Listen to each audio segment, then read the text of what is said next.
Hello दोस्तों, हमारे YouTube channel शौर्य competition में आप सभी का स्वागत है। और दोस्तों, आज की इस वीडियो में हम एसएससी सीजीएल के 17 जुलाई 2023 के शिफ्ट 4 के जीके जीएस के सभी क्वेश्चनों को डिस्कस करने वाले हैं। तो दोस्तों चलिए स्टार्ट करते हैं।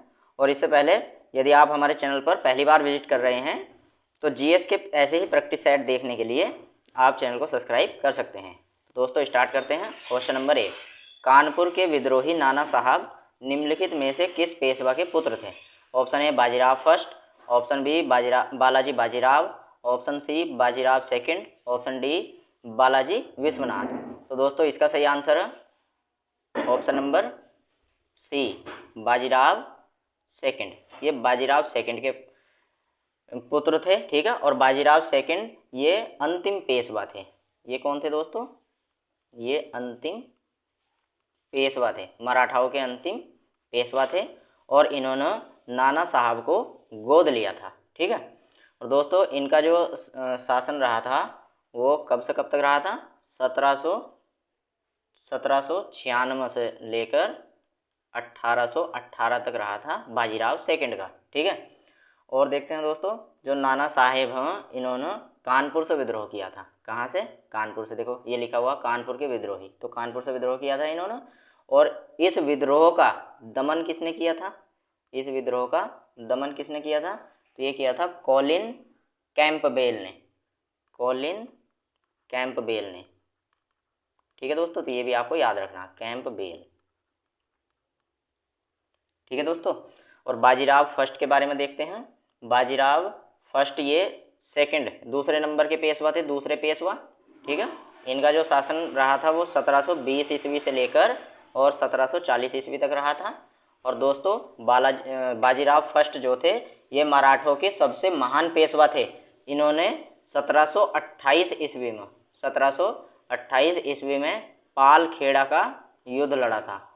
पालखेड़ा का युद्ध। और ये किस किस के बीच हुआ था? पालखेड़ा का युद्ध किस किस के बीच हुआ था? एक तो बाजीराव फर्स्ट के बीच हुआ था, बाजीराव फर्स्ट के बीच हुआ था, ठीक है। और दोस्तों दूसरा निजाम उल मुल्क, जो हैदराबाद का निजाम था, निजाम उल मुल्क, ठीक है दोस्तों। तो इसमें बाजीराव फर्स्ट ने निजाम उल मुल्क को हराया था, ठीक है दोस्तों। जो बालाजी बाजीराव हैं ये तीसरे नंबर के पेशवा थे, थर्ड पेशवा। इनका जो शासनकाल रहा था वो 1740 से लेकर 1761 ईस्वी तक रहा था। और इन्होंने 1761 में, कब? 1761 में पानीपत का तृतीय युद्ध लड़ा था, ठीक है। पानीपत का तृतीय युद्ध।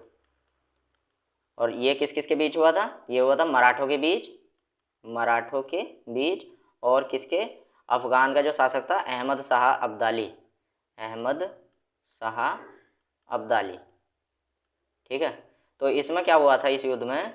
इस युद्ध में मराठे पहले स्टार्टिंग में तो जीत रहे थे, लेकिन कुछ दिनों के बाद क्या हुआ? मराठों की इसमें हार हुई और बुरी तरीके से हार हुई थी इसमें। तो मराठे हार गए थे और अहमद शाह अब्दाली जीत गया था पानीपत के तृतीय युद्ध में, ठीक है।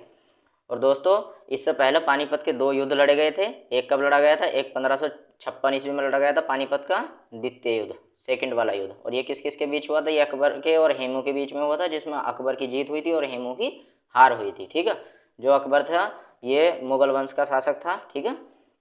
और पहला युद्ध हुआ था 1556 ईस्वी में, ये हुआ था पानीपत का प्रथम युद्ध, ठीक है। ये किस किस के बीच हुआ था? बाबर के और इब्राहिम लोधी के बीच में हुआ था, जिसमें बाबर ने इब्राहिम लोधी को हराकर भारत में मुगल वंश की स्थापना की थी, ठीक है। तो ये भी आपको याद रखना है। और दोस्तों बालाजी विश्वनाथ के बारे में जानते हैं। तो बालाजी विश्वनाथ कौन थे? ये पहले पेशवा थे। सबसे पहले पेशवा कौन थे? बालाजी विश्वनाथ थे, ठीक है। ये साहू के लड़के थे, साहू जी के। इनका जो शासनकाल रहा था वो 1713 से लेकर 1720 ईस्वी तक रहा था। और इन्होंने एक बहुत प्रसिद्ध संधि की थी 1719 ईस्वी में, इसका नाम था दिल्ली की संधि, दिल्ली की संधि, ठीक है। ये बालाजी विश्वनाथ और सैयद बंधुओं के बीच में हुई थी। तो बस ये आपको याद रखना है इतना। तो इस तरीके के जितने भी सारे के सारे क्वेश्चन बन सकते थे उन सभी क्वेश्चनों को मैंने आपके साथ इस प्रश्न में डिस्कस किया है, ठीक है। चलिए बढ़ते हैं क्वेश्चन नंबर 2 की ओर। गहन कृषि का तात्पर्य है। ऑप्शन ए अधिक भूमि को खेती के अधीन लाना। ऑप्शन बी श्रम और पूंजी के मामूली कम इनपुट के साथ बड़े खेतों पर खेती करना। ऑप्शन सी खेती के तहत दी गई भूमि पर अधिक श्रम और पूंजीगत आदानों का उपयोग करना।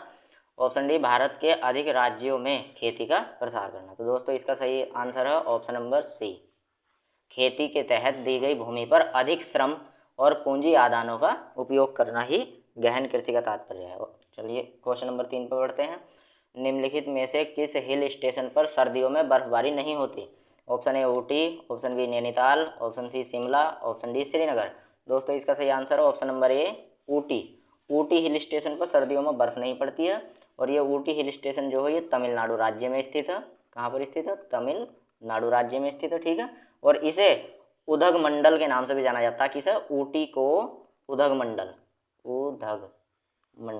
ठीक है, के नाम से भी, मंडलम के नाम से भी जाना जाता है, ठीक है। तो ये भी आपको याद रखना है। चलिए बढ़ते हैं क्वेश्चन नंबर 4 पर।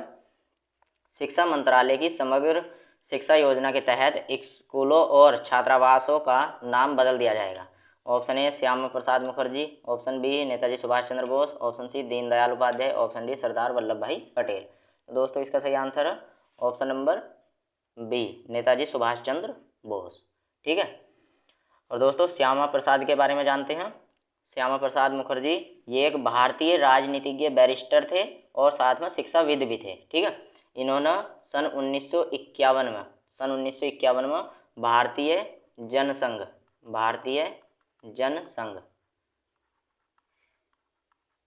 जनसंघ की स्थापना की थी, ठीक है, क्वेश्चन इस तरीके से पूछा जा सकता है कि भारतीय जनसंघ की स्थापना किसने और कब की थी, ठीक है। तो किसने की थी? श्यामा प्रसाद मुखर्जी ने सन 1951 ईस्वी में। और दोस्तों नेताजी सुभाष चंद्र बोस ने आज़ाद हिंद फौज का गठन किया था, ठीक है। तो ये भी आपको याद रखना है। और दीनदयाल उपाध्याय कौन थे? ये एक राजनीतिज्ञ, वैज्ञानिक थे और साथ में अर्थशास्त्री भी थे, ठीक है। और दोस्तों सरदार वल्लभ भाई पटेल ये भारतीय बैरिस्टर, वकील यानी कि, ठीक है, ये भारतीय बैरिस्टर और राजनेता भी थे, ठीक है। और दोस्तों देश की आज़ादी की लड़ाई में इनकी सब बहुत ज़्यादा अहम भूमिका रही है और ये स्वतंत्र भारत के पहले उप प्रधानमंत्री भी रहे हैं। स्वतंत्र भारत के पहले उप प्रधानमंत्री कौन रहे हैं? सरदार वल्लभ भाई पटेल। और पहले गृह मंत्री भी थे। ये गृह मंत्री भी कौन थे? सरदार वल्लभ भाई पटेल ही थे, ठीक है। और दोस्तों ध्यान रखेंगे 31 अक्टूबर को राष्ट्रीय एकता दिवस, 31 अक्टूबर को राष्ट्रीय एकता दिवस मनाया जाता है। और ये राष्ट्रीय एकता दिवस सरदार वल्लभ भाई पटेल के जन्मदिन के अवसर पर ही मनाया जाता है, ठीक है। चलिए बढ़ते हैं क्वेश्चन नंबर 5 की ओर। 7 नवंबर 2022 को प्रधानमंत्री नरेंद्र मोदी ने नई दिल्ली में श्री गुरु नानक देव जी के प्रकाश पर्व के समारोह में भाग लिया और प्रार्थना की। ऑप्शन ए 550वें, ऑप्शन बी 551वें, ऑप्शन सी 552वें, ऑप्शन डी 553वें। तो दोस्तों इसका सही आंसर ऑप्शन नंबर डी 553वें जन्मदिन बोल सकते हैं आप, प्रकाश पर्व के समारोह में भाग लिया था, ठीक है। ये नानक देव जी की 553वीं जयंती थी, ठीक है। और गुरु नानक देव कौन थे? तो दोस्तों गुरु नानक देव सिखों के 10 गुरुओं में से सबसे पहले गुरु थे और ये सिख धर्म के संस्थापक भी थे, ठीक है, सिख धर्म के संस्थापक भी थे। दोस्तों इनका जो जन्म हुआ था वो 1469 ईस्वी में हुआ था। इनका जन्म 1469 ईस्वी में हुआ था। और पूछा जाए कहाँ पर हुआ था, तो ये हुआ था पंजाब के तलबड़ी ग्राम में, ग्राम में हुआ था, ठीक है दोस्तों। ये भी आपको याद रखना है। और दोस्तों जो ये तलबड़ी है इसको वर्तमान में ननकाना साहब के नाम से जाना जाता है। और ये ननकाना साहब जो गांव हो ये वर्तमान में कहाँ है? ये वर्तमान में पाकिस्तान में है, ठीक है। तो ये भी आपको याद रखना है, ठीक है। और दोस्तों गुरु नानक देव ने ही गुरुओं के लंगर प्रथा की शुरुआत की थी, तो ये भी आपको याद रखना है। चलिए बढ़ते हैं क्वेश्चन नंबर 6 की ओर। स्तंभ ए को स्तंभ बी से मिलाइए। स्तंभ ए में शैवाल के प्रकार दे रखे हैं और स्तंभ बी में उनके उचित नाम दे रखे हैं।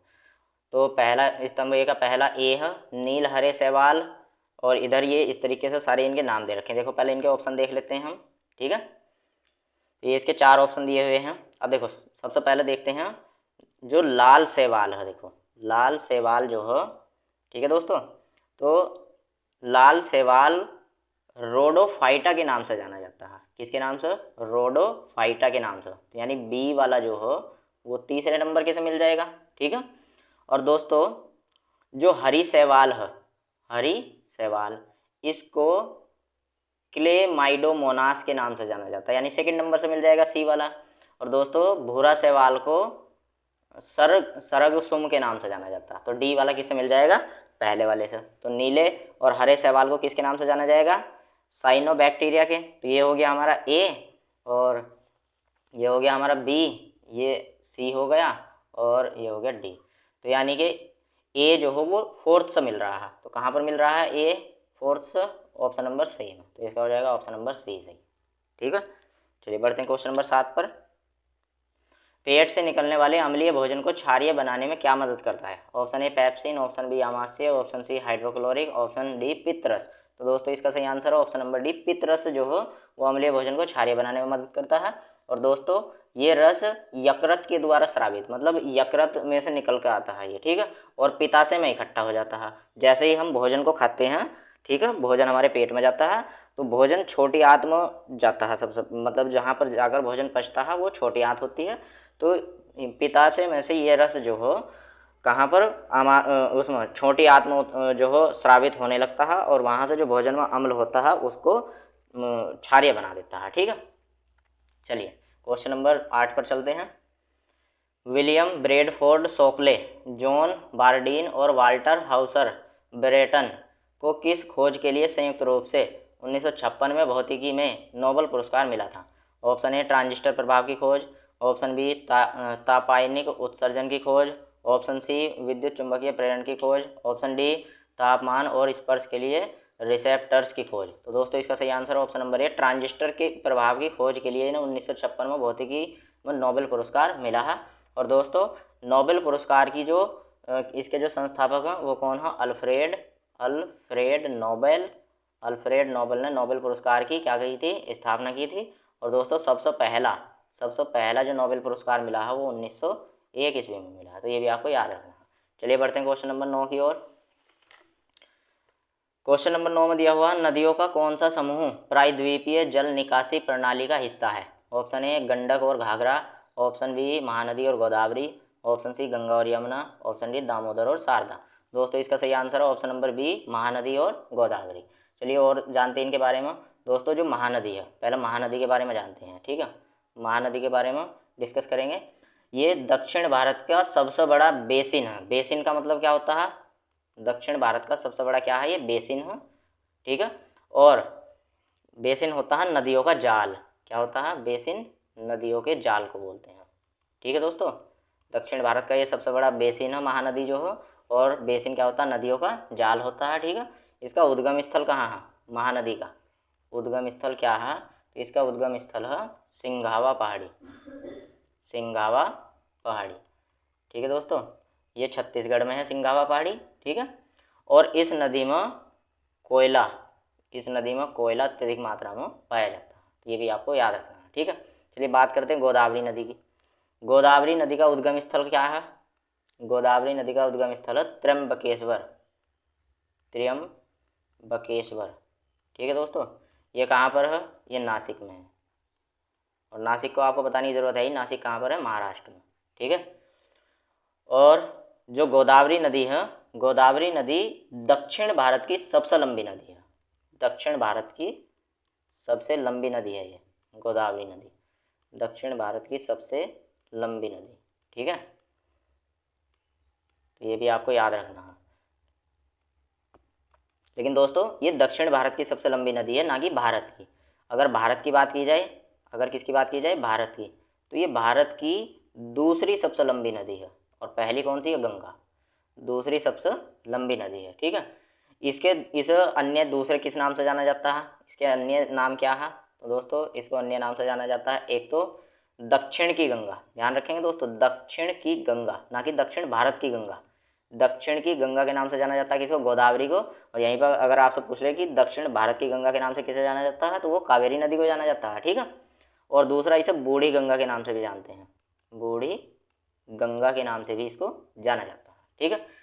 तो चलिए बढ़ते हैं क्वेश्चन नंबर 10 की ओर। और दोस्तों यदि आपने अभी तक वीडियो को लाइक नहीं किया है तो लाइक बटन पर क्लिक करके वीडियो को लाइक कर ले। लाइक करने में तो यार कुछ नहीं जाएगा आपका, ठीक है। चलिए क्वेश्चन नंबर 10 स्टार्ट करते हैं। अशोक ने अपने बेटे महेंद्र और बेटी संघमित्रा के नेतृत्व में धम्म के सिद्धांत को फैलाने के लिए कहाँ पर एक मिशन भेजा था, ठीक है। ऑप्शन ए कलिंग में, ऑप्शन बी सिलोन में, ऑप्शन सी कंबोडिया में, ऑप्शन डी थाईलैंड में। तो दोस्तों इनको कहाँ पर भेजा था अशोक ने अपने पुत्र और पुत्री को, सिलोन में भेजा था। सिलोन का वर्तमान नाम क्या है, अगर पूछा जाए आपसे सिलोन को वर्तमान में किस नाम से जानते हैं, तो सिलोन वर्तमान में श्रीलंका के नाम से जाना जाता है। किसके नाम से, श्रीलंका के नाम से जाना जाता है। और दोस्तों अगर श्रीलंका की राजधानी पूछी जाए आपसे कि श्रीलंका की राजधानी क्या है, तो श्रीलंका की राजधानी कोलंबो है। क्या है, कोलंबो, ठीक है दोस्तों। तो ये भी आपको याद रखना है। और दोस्तों देखिए अशोक के बारे में जानते हैं। अशोक मौर्य वंश का तीसरा शासक था, ठीक है। मौर्य वंश का कौन सा, ये तीसरा शासक था, ठीक है। और दोस्तों ध्यान रखेंगे अशोक ने अपने 99 भाई की हत्या की थी। कितनी, 99 भाइयों की हत्या की थी। और 99 भाई की हत्या करने के साथ में ये गद्दी पर बैठा था और एक भाई इसका शेष रह गया था, ठीक है। और दोस्तों इसका शासनकाल कब से कब तक था, 269 ईसा पूर्व से लेकर 232 ईसा पूर्व तक था। और ये इतना महान राजा था कि इसने संपूर्ण भारत उपमहाद्वीप पर शासन किया था, ठीक है। और दोस्तों अशोक ने अपने जीवन में केवल एक युद्ध लड़ा, ठीक है। अशोक ने अपने पूरे जीवन में केवल एक युद्ध लड़ा और उस युद्ध को आप जानते ही होंगे, कलिंग के युद्ध के बारे में, ठीक है। कलिंग का युद्ध लड़ा इसने, एकमात्र युद्ध था इसके जीवन का, ठीक है। और दोस्तों इस युद्ध में इतना भयंकर जो जनधन की हानि हुई थी, इसमें 1 लाख से भी ज़्यादा आदमी मारे गए थे और लगभग 1 से 1.5 लाख जो आदमी थे, व्यक्ति थे, ठीक है, उनको बंदी बना लिया गया था, ठीक है। तो इतने भयंकर जनधन हानि को देखकर अशोक ने भविष्य में कभी युद्ध न करने की ठान ली थी कि मैं अपने जीवन में भविष्य में कभी भी युद्ध नहीं करूँगा, ठीक है। और इस युद्ध के बाद अशोक ने बौद्ध धर्म को अपना लिया था। और इस ही बौद्ध धर्म का प्रचार करने के लिए अशोक ने अपने बेटे महेंद्र और बेटी संघमित्रा को कहाँ भेजा था, श्रीलंका भेजा था बौद्ध धर्म का प्रचार करने के लिए। और दोस्तों इस ही अशोक ने श्रीनगर की स्थापना की थी, ठीक है। श्रीनगर की स्थापना किसने की थी, अशोक ने की थी। और दोस्तों अशोक ने तीसरी बौद्ध महासंगति का भी आयोजन कराया था, बौद्ध महासंगति का भी आयोजन कराया था, ठीक है। और ये कहाँ पर कराया था, तो ये कराया था पाटलिपुत्र में। पाटलिपुत्र इसकी राजधानी हुआ करती थी, ठीक है। पाटलिपुत्र में इसने तीसरी बौद्ध महासंगति का आयोजन कराया था। और इस संगति में प्रमुख काम क्या हुआ था, इसमें तीसरा पिटक, पिटक का मतलब होता है दोस्तों ग्रंथ, तीसरा पिटक। और इस पिटक का नाम क्या था, अभिधम्म पिटक, अभिधम्म पिटक, ठीक है। ये इस तीसरी बौद्ध महासंगति में जोड़ा गया था। इससे पहले भी 2 बौद्ध संगति हो चुकी थी और उन मतलब उसमें जो है 2 पिटक पहले से ही जोड़ दिए गए थे, जिनका नाम है सुत्त पिटक और विनय पिटक। पिटक का मतलब होता है ग्रंथ, ठीक है। चलिए बढ़ते हैं क्वेश्चन नंबर 11 की ओर। तो दोस्तों क्वेश्चन नंबर 11 में दिया हुआ है कि यदि सरकारी राजस्व व्यय राजस्व प्राप्ति से अधिक हो तो इसे कहा जाता है। ऑप्शन ए राजस्व घाटा, ऑप्शन बी प्राथमिक घाटा, ऑप्शन सी पूंजी घाटा, ऑप्शन डी राजकोषीय घाटा। तो दोस्तों इसका सही आंसर है, इसको कहा जाता है राजस्व घाटा कहा जाता है, ठीक है। चलिए बढ़ते हैं नेक्स्ट क्वेश्चन नंबर 12 की ओर। और क्वेश्चन में कहा हुआ परमवीर चक्र, अशोक चक्र और वीर चक्र किस दिन के उत्सव के दौरान प्रदान किए जाते हैं। ऑप्शन ए गणतंत्र दिवस, ऑप्शन बी स्वतंत्रता दिवस, ऑप्शन सी गांधी जयंती, ऑप्शन डी भारतीय वायुसेना दिवस। तो दोस्तों इसका सही आंसर है ऑप्शन नंबर 1 गणतंत्र दिवस के उपलक्ष्य पर ये परमवीर चक्र, अशोक चक्र और वीर चक्र प्रदान किए जाते हैं। और आप जानते ही हो कि गणतंत्र दिवस 26 जनवरी को मनाया जाता है हर वर्ष। और क्यों मनाया जाता है, क्योंकि 26 जनवरी 1950 को हमारा संविधान, भारतीय संविधान जो है वो लागू हुआ था, ठीक है। और दोस्तों ये पुरस्कार कौन देता है, ये तीनों के तीनों पुरस्कार किसके द्वारा दिए जाते हैं, तो ये राष्ट्रपति के द्वारा दिए जाते हैं, ठीक है। किसके द्वारा, राष्ट्रपति राष्ट्रपति के द्वारा दिए जाते हैं, ठीक है। और दोस्तों स्वतंत्रता दिवस कब मनाया जाता है? 15 अगस्त को मनाया जाता है। क्यों मनाया जाता है? क्योंकि 15 अगस्त 1947 को हमारा देश आज़ाद हुआ था। और दोस्तों गांधी जयंती हम 2 अक्टूबर को मनाते हैं, गांधी जी के जन्मदिन के अवसर पर, ठीक है।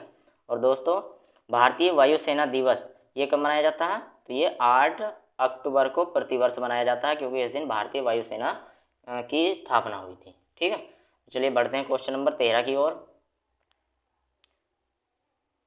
क्वेश्चन नंबर 13 में कहा है कि संगीतकार शिवमणि किस संगीत वाद्य यंत्र से संबंधित है? Option A drum, option B violin, option C shehnai, option D sarod. तो दोस्तों इसका सही आंसर है ऑप्शन नंबर ए ड्रम। ये ड्रम से संबंधित है, ठीक है दोस्तों। चलिए बढ़ते हैं क्वेश्चन नंबर 14 की ओर। निम्नलिखित में से कौन अलाउद्दीन खिलजी का गुलाम सेनापति था जिसने देवगिरी के रामचंद्र के विरुद्ध युद्ध में उनकी सेना का नेतृत्व किया था? Option A Nusrat Khan, option B Malik Kafur, option C Ulugh Khan, option D Zafar Khan. दोस्तों इसका सही आंसर है option number B Malik Kafur, ठीक है दोस्तों। मलिक काफूर को हजार दिनारी के नाम से भी जाना जाता है, ठीक है। हजार दिनारी के नाम से क्यों जाना जाता है? देखो दोस्तों अलाउद्दीन खिलजी खिलजी वंश का शासक था, ठीक है। और खिलजी वंश जो है दिल्ली सल्तनत का एक वंश था, ठीक है। अब अलाउद्दीन खिलजी का जो शासन था वो 1296 से लेकर 1316 ईस्वी तक रहा, ठीक है। और ये अलाउद्दीन खिलजी जो था दिल्ली सल्तनत में स्थायी सेना रखने वाला पहला सुल्तान था, ठीक है। अब इसी अलाउद्दीन खिलजी ने एक मिशन स्टार्ट किया उत्तरी भारत अभियान के नाम से। उत्तरी भारत अभियान शुरू किया, ठीक है।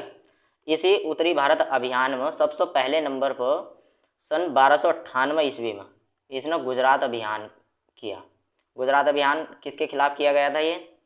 तो ये गुजरात अभियान किया गया था गुजरात के शासक, जो गुजरात का शासक था कर्णदेव के खिलाफ गुजरात अभियान स्टार्ट किया गया था। और इस गुजरात अभियान में अलाउद्दीन खिलजी ने अपने सेनापति, 2 सेनापति थे इसके, एक नुसरत खान था ये, ठीक है, और एक उलूग खान था, ठीक है। इन दोनों को भेजा, ठीक है। अब इन्होंने इस कर्णदेव को क्या किया? पराजित कर दिया, ठीक है। और जो नुसरत खान है, इसे ही नुसरत खान ने खयात बंदरगाह, ठीक है, जो ये नुसरत खान है, ठीक है, इसी नुसरत खान ने खयात बंदरगाह पर से एक गुलाम खरीदा, ठीक है। और वो गुलाम कौन था? यही मलिक काफूर था, ठीक है। और इसको 1000 दिनार देकर खरीदा था इसने। कितनी? 1000 दिनार देकर खयात बंदरगाह से खरीदा था। किसे? मलिक काफूर को। तो इसी वजह से इसको 1000 दिनारी के नाम से जाना जाता है, ठीक है। और इसने अलाउद्दीन खिलजी के साथ में मलिक काफूर ने काफ़ी सारे अभियान किए थे, ठीक है। चलिए बढ़ते हैं क्वेश्चन नंबर 15 की ओर। क्वेश्चन नंबर 15 में दिया हुआ है कि 2022 में पद्मश्री पुरस्कार से सम्मानित अर्जुन सिंह धुर्वे निम्नलिखित में से किस नृत्य शैली के आदिवासी नर्तक थे? Option A Baiga, option B Chhau, option C Santhal, option D Tertali. दोस्तों इसका सही आंसर है ऑप्शन नंबर ए, ये बेगा से संबंधित थे, ठीक है दोस्तों। किस? बेगा आदिवासी थे, ये बेगा नर्तक थे, ठीक है। क्वेश्चन नंबर 16 पर बढ़ते हैं। क्रिकेट मैचों में अनफील्ड अंपायरों की संख्या होती है? Option A 1, option B 2, option C 3, option D 4। दोस्तों इसका सही आंसर है ऑप्शन नंबर डी। कितनी होती हैं? 4 अनफील्ड अंपायरों की संख्या होती है, ठीक है। नेक्स्ट क्वेश्चन पे चलते हैं। क्वेश्चन नंबर 17, बोरगीट किस भारतीय शास्त्रीय नृत्य शैली से संबंधित है? Option A Bharatanatyam, option B Manipuri, option C Sattriya, option D Kathak. दोस्तों इसका सही आंसर है ऑप्शन नंबर सी सत्रिया। दोस्तों सत्रिया असम का शास्त्रीय नृत्य है। कहाँ का? असम का शास्त्रीय नृत्य है, ठीक है दोस्तों। अब शास्त्रीय नृत्य की बात करते हैं। शास्त्रीय नृत्यों की संख्या भारत में कितनी है? 8, ठीक है। कितनी संख्या है? 8, जिसमें एक भरतनाट्यम है। और भरतनाट्यम कहाँ का है? तो ये तमिलनाडु का शास्त्रीय नृत्य है, तमिलनाडु का, ठीक है। मणिपुरी मणिपुर का शास्त्रीय नृत्य है। और दोस्तों कथक उत्तर प्रदेश का शास्त्रीय नृत्य है, ठीक है। तो ये भी आपको याद रखना है। चलिए बढ़ते हैं नेक्स्ट क्वेश्चन की ओर। क्वेश्चन नंबर 18, भारत में BFSI का मतलब बैंकिंग वित्तीय सेवाएं और क्या है? यह उन उद्योगों के लिए एक व्यापक शब्द है जो वित्तीय उत्पाद और सेवाएं प्रदान करते हैं। ऑप्शन ए मुद्रास्फीति, ऑप्शन बी निवेश, ऑप्शन सी बीमा, ऑप्शन डी सूचकांक निधि। तो दोस्तों इसका सही आंसर ऑप्शन नंबर सी बीमा। ठीक है दोस्तों, BFSI की फुल फॉर्म क्या होती है? Banking financial service and insurance. ध्यान रखेंगे, banking financial service and insurance BFSI की फुल फॉर्म है, और ये इसका मतलब होता है बैंकिंग वित्तीय सेवाएं और बीमा। ठीक है, चलिए बढ़ते हैं क्वेश्चन नंबर 19 की ओर। जैसे जैसे आप समूह में नीचे जाते हैं परमाणु आकार का क्या होता है? ऑप्शन ए 3 गुना हो जाता है, ऑप्शन बी कम हो जाता है, ऑप्शन सी बढ़ता जाता है, ऑप्शन डी कोई परिवर्तन नहीं होता। दोस्तों इसका सही आंसर है ऑप्शन नंबर सी बढ़ता जाता है। देखिएगा सब जैसे ही हम ऊपर से नीचे की साइड को जाएंगे, ठीक है, समूह में, तो इसमें क्या होगा? परमाणु क्रमांक बढ़ता जाएगा। अब जैसे परमाणु क्रमांक बढ़ेगा तो परमाणु आकार भी बढ़ेगा, सिंपल सी बात है। ठीक है, चलिए क्वेश्चन नंबर 20 पर चलते हैं। क्वेश्चन नंबर 20 में दिया हुआ है कि निम्नलिखित में से किस समिति की सिफारिश पर नागरिकों के मौलिक कर्तव्य भारत के संविधान में जोड़े गए थे? ऑप्शन ए राजा चेलैया समिति, ऑप्शन बी संथानम समिति, ऑप्शन सी केलकर समिति, ऑप्शन डी स्वर्ण सिंह समिति। दोस्तों इसका सही आंसर ऑप्शन नंबर डी स्वर्ण सिंह समिति की सिफारिश पर ही नागरिकों के मौलिक कर्तव्यों को भारतीय संविधान में जोड़ा गया था। और अगर पूछा जाए कि कौन से संविधान संशोधन के थ्रू इसको भारत के संविधान में जोड़ा गया था, तो ये 42वें संविधान संशोधन अधिनियम कब हुआ था? ये 1976 में। ठीक है, मौलिक कर्तव्यों को भारत के संविधान में जोड़ा गया था। और कौन भारत के संविधान में कौन से भाग में जोड़ा गया था? तो ये जोड़ा गया था भाग 4 के ए में जोड़ा गया था। ठीक है, भाग 4 के ए में जोड़ा गया था। इनकी संख्या जब ये मौलिक कर्तव्य भारत के संविधान में जोड़े गए थे तब कितनी थी? 10। और वर्तमान में कितनी है? वर्तमान में इनकी संख्या है 11। ठीक है, 11। एक 86वां संविधान संशोधन 2002 के अनुसार एक मौलिक कर्तव्य जो बच्चों की शिक्षा को लेकर 6 वर्ष से लेकर और 14 वर्ष तक के बच्चों को शिक्षा उपलब्ध कराई जाए जरूर। ठीक है, ये मौलिक कर्तव्य 86वें संविधान संशोधन 2002 के तहत जोड़ा गया है। ठीक है, चलिए क्वेश्चन नंबर 21 पे बढ़ते हैं। क्वेश्चन नंबर 21 में कहा गया भारत में पहला समाचार पत्र प्रकाशित करने के पीछे किसका हाथ था? Option A Dinabandhu Mitra, option B James Augustus Hicky, sorry दोस्तों, option C Hemchandrakar, option D Harishchandra Mukherjee. दोस्तों इसका सही आंसर है option number B James Augustus Hicky. ठीक है, चलिए बढ़ते हैं और देखते हैं।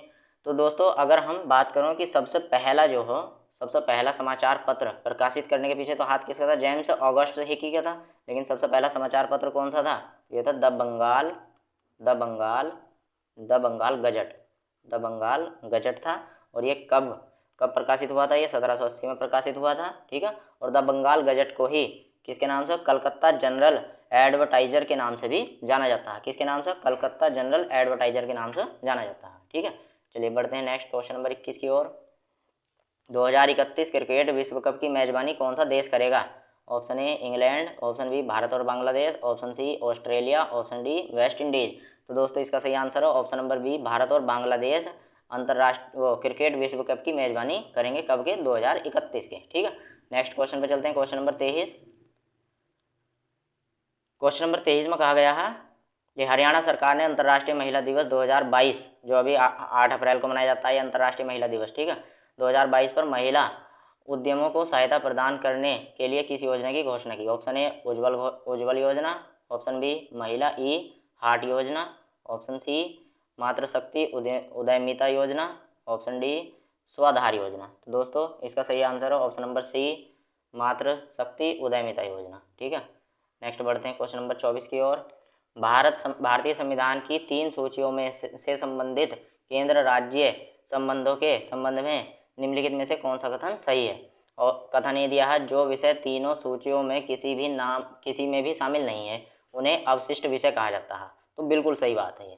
जो 3 सूची में से 3 सूची कौन कौन सी होती है? एक तो संघ सूची होती है, दूसरी राज्य सूची और तीसरी समवर्ती सूची। तो जो तीनों सूची में से किसी में भी नहीं है तो उनको क्या कहा जाता है? अवशिष्ट विषय कहा जाता है। बिल्कुल सही बात है। ठीक है दोस्तों, बी कथन दिया हुआ यदि संघ सूची और राज्य सूची के बीच कोई विरोधाभास होता, मान लो संघ सूची ने कोई कानून बताया और राज्य सूची ने मतलब उसके अपोजिट विरोध जा रहे हैं, ठीक है, तो पहला ही मान्य होगा, मतलब संघ सूची की चलेगी, राज्य सूची की नहीं चलेगी। बात बिल्कुल सही है, ठीक है।